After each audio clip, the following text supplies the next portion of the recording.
নারী মানে কি? মায়ের জাত। আর সেই মা আজ এই পশ্চিমবঙ্গের মাটিতে অবহেলিত। তাদের কোনো সুরক্ষা নেই।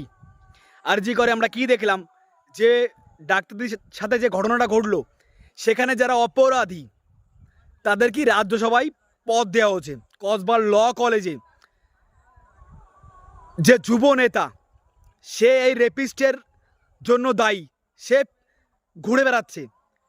আমরা সন্দেশখালিতে দেখলাম, যে মা বোনেদের উপর অত্যাচার করেছে, নির্যাতন করেছে, সে টিএমসির কি নাকি বাঘ। থু।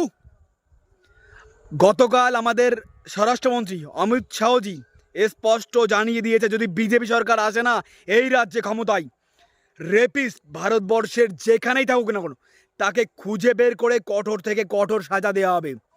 আর আমাদের বিরোধী দলনেতা শুভেন্দু অধিকারী জি, তিনি তো বলেই দিয়েছেন, রেপিস্টদের সকালে জমা নেবো, সন্ধ্যার মধ্যে খরচ করে ফেলবো।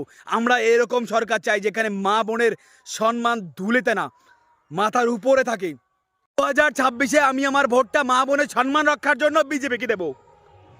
এবার আপনি কি করবেন আপনি ভাবুন। এবার পরিবর্তন আসছে, বাঁচতে চাই বিজেপি তাই। জয় শ্রীরাম, জয় ভারত।